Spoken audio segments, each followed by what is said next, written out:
सिंधुदुर्ग जिल्ह्यातील मालवण तालुक्यातील वायरी येथील एका रिसॉर्टमध्ये पोहताना एका 25 वर्षीय तरुणाचा दुर्दैवी मृत्यू झाल्याची घटना समोर आली आहे।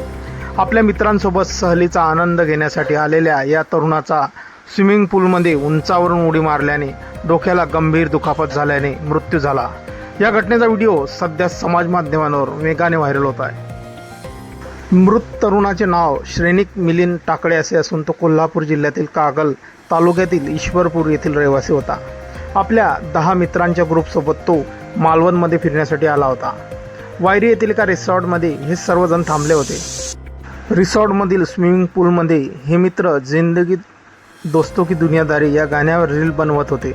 या दरम्यान श्रेनिकने मोटर रूमच्या छतावरून स्विमिंग पूलमध्ये उडी घेतली, मात्र स्विमिंग पूलाची उंची कमी असल्याने त्याचे डोके थेट तळाला आदळले। धक्कादायक बाब म्हणजे उडी मारल्यानंतरही त्याचे काही मित्र काही वेळ गाण्यावर नाचत होते। त्यांना या अपघाताचा अंदाज आला नाही। काही वेळाने श्रेनिक पाण्याबाहेर न आल्याने मित्रांनी त्याला बाहेर काढले, तेव्हा त्याच्या डोक्याला गंभीर दुखापत झाल्याचे दिसून आले। त्याला तातडीने मालवण ग्रामीण रुग्णालयात नेण्यात आले, परंतु डॉक्टरांनी त्याला मृत घोषित केले।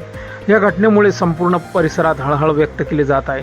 रिसॉर्ट प्रशासनाच्या सुरक्षेच्या नियमांकडे पर्यटकांकडून होणारे दुर्लक्ष ही या अपघाताची मोठी किनार असल्याचे स्पष्ट होत आहे।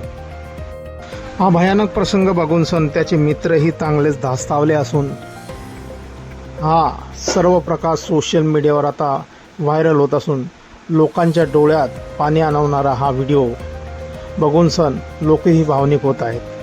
मित्रांनो, आपल्या काही प्रतिक्रिया असतील या व्हायरल व्हिडिओबद्दल आपण कमेंट बॉक्समध्ये देऊ शकतात। व्हिडिओ आवडल्यास व्हिडिओला लाईक, शेअर आणि चॅनलवरती नवीन असाल चॅनलला सबस्क्राईब करून घ्यायचा आहे। धन्यवाद।